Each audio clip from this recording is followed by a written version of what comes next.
আমরা এত বছর ধরে গাড়ি চালাই, কিন্তু আমাদের জীবনে ফার্স্ট এই যে এইভাবে আমাদেরকে মুভিতে দাওয়াত হয়েছে দেখার জন্য। খুব ভালো লাগছে।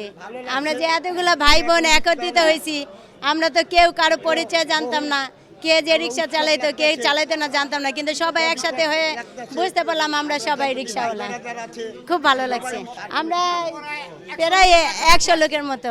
আমরা খুব আনন্দিত হয়েছি, আমাদেরকে ভালোবাসা যে এই সমাজে আমাদেরকে ডাকছে, এটার জন্য আমরা খুব ভালোবাসি। রিক্সা হলো একটা ঐতিহ্যবাহী বাহন। আমি ছোট থেকেই আমি রিক্সা দেখতে দেখতে এই পর্যন্ত আসছি। অর্থাৎ রিক্সা হলো একটা ঐতিহ্যবাহী বাহন, এটাকে আমাদের ধরে রাখতে হবে। অবশ্যই কালের পরিবর্তনে রিক্সা কিন্তু দিন দিন বিলুপ্ত হয়ে যেতেছে। হ্যাঁ, অতএব আমাদের সবার মানে প্রচেষ্টা থাকবে যাতে রিক্সাটা ঐতিহ্যবাহী বাহনটাকে ধরে রাখা যায়। হ্যাঁ, এবং ধরে রাখবেন সেই চেষ্টা সবার মধ্যে থাকতে হবে। এটা আমাদের মানে এই রিক্সাটা আমাদের জীবনের সাথে একটা সম্পর্ক, রিক্সার সাথে আমাদের সাথে এটা একটা সম্পর্ক। হ্যাঁ, ছোটো থেকে আমরা রিক্সায়, আমরা এমনকি ছোটোবেলায় রিক্সার পিছনে ঝুলতাম। হ্যাঁ, তারপরে আমি যদি ঝুলতাম, আমার মতো আর এক বাচ্চা বলতো কি, এই যে কুকুর ঝুলতেছে, কুকুর ঝুলতেছে। তাহলে অতএব রিক্সাটা একটা ঐতিহ্যবাহী বাহন।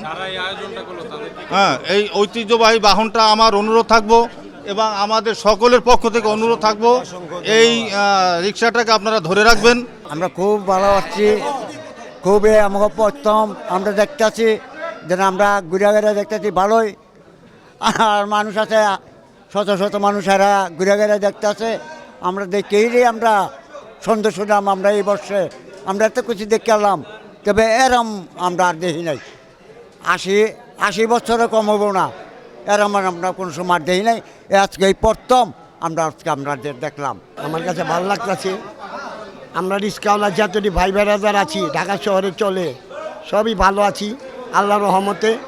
যত দেখবেন রিক্সাতে কোনো দিন অ্যাক্সিডেন্ট হয় না, রিক্সা চালানোর অ্যাক্সিডেন্ট হয় না, পায়ের অটো অ্যাক্সিডেন্ট হবেই। এটা দ্রুত চলে, এটা দ্রুত চলার মতো আমি এই অ্যাক্সিডেন্ট হয়। এটা হলো রিক্সা। এই আয়োজন যারা করছে, একবার আল্লাহ ভালো রাখুক, সবাই ভালো রাখুক। আমাদের ভাই বোনের সবার সাক্ষাৎ করতে পারছি, যে আয়োজন করছে তারে অসংখ্য ধন্যবাদ।